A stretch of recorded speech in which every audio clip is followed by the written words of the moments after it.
Hey, what's up, YouTube? Up to's Angle here, bringing you Ant-Man Waves Grim Reaper.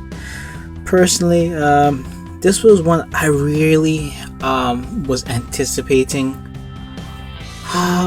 Behind Bulldozer is the second most anticipated figure for me, but it's kind of disappointing. It's just a repaint, but technically it's not, since it's the first to use this body mold. So it's a unique body mold that Hasbro made, so that's nice. Hopefully they'll get rid of those Bucky caps. They won't. I assume Bucky caps is just a cheap body that they can produce and have all these molds hooked up. That's my theory behind it. They have all these Bucky cap molds hooked up to the machine and cost them pennies to remove, so they don't bother. Because the pennies they save is the pennies they won't put into the product. Anyway, so right off the bat, I see something really disappointing. It seems like this is probably a different plastic than this. So if you look really close, you can tell how shiny this is, and this isn't that shiny. And I can tell when I bend when I try to raise the hand up, notice the plastic starts bending. So that's a sign of really cheap plastic, even cheaper than anything McDonald's has done. Go figure. And the sickle is another proof that it's really cheap. It's like paper, man. It's like, come on, guys, this is terrible. Boy. Anyway, it's painted well, considering there's only basically 2 or 3 colors on it. The cape and blues, and they kind of wish they added some paint detailing. It's really sad. Like, I think Hasbro has done so much that people have now accepted. When you accept it, is what they want. They want you to accept mediocrity. Always remember that, guys. They want you to accept. Oh my God, it's bending there. Holy crap, man! Come on, guys. See, what happens is, if the plastics are so cheap, right? So if you put a figure in a dynamic pose, eventually, over time, maybe after a month or maybe less, the plastic will start being warped. So when they're using this cheap plastic, they're going to affect it long term.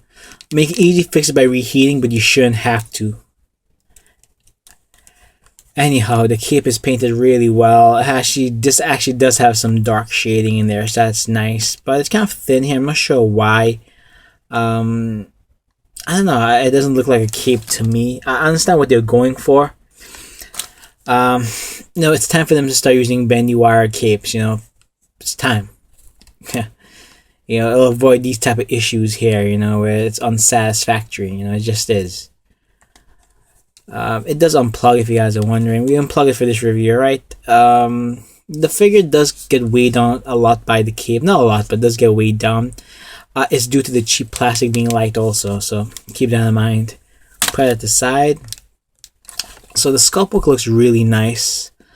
No paint blemishes because there's barely any paint on it, but the face is really well done.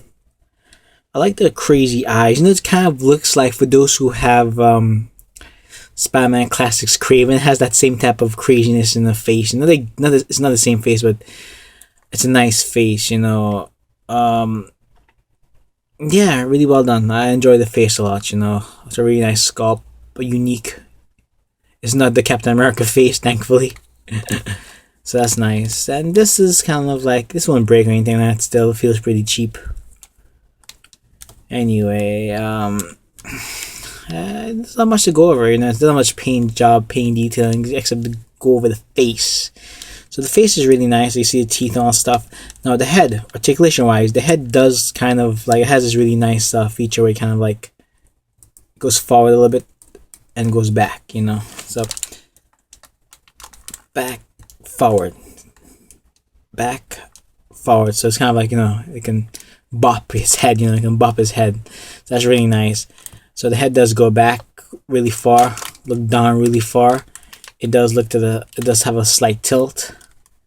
Can look up diagonally, which is really nice. Again, it has that nice forward, back. It's really nice. Anyway, enough of me playing around. The shoulder, it seems to be got that far. I'm not sure because of the cheap plastic, but it only goes out that far. It's kind of disappointing there. And when it goes to the side, it kind of like, it doesn't really go flush. It doesn't want to go flush.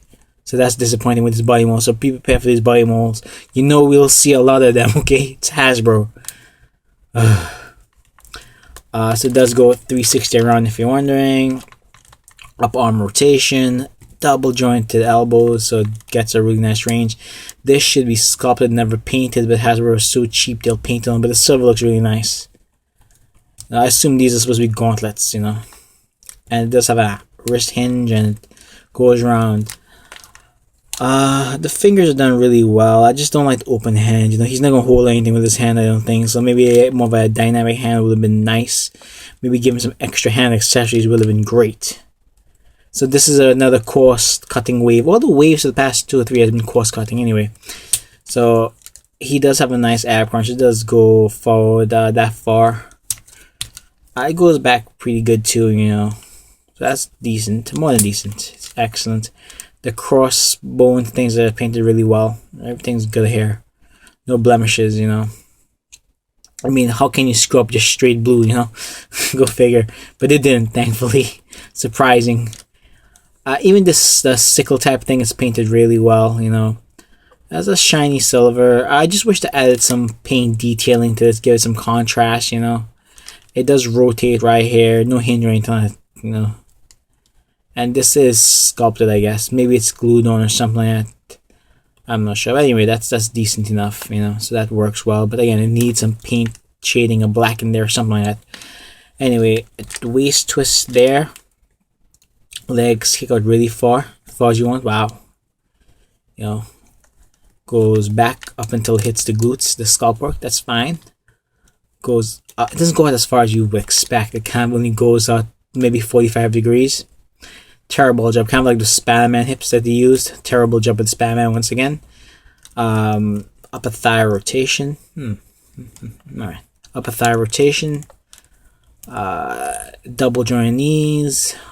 Rotation there. It's fine. You can imagine they use a lot of heroes with boots there. Boot cuts are there for a reason. And it has those extreme ankle pivots that kind of tilts the angle rather than keeps the pivot to the ground. So, yeah, anyway, so it's a basic repaint by Hasbro. Technically, it's not a repaint since this is the first time they're using this body. All in all, it's a solid figure. I would give it a solid 8, 8.5. You know, nothing wrong with it, but there's nothing like it'll make you like fall this top 10 of any action figures ever created. You know, it's one of those mid-tier figures where there's nothing, anything wrong, but there's nothing like extremely right about it, you know.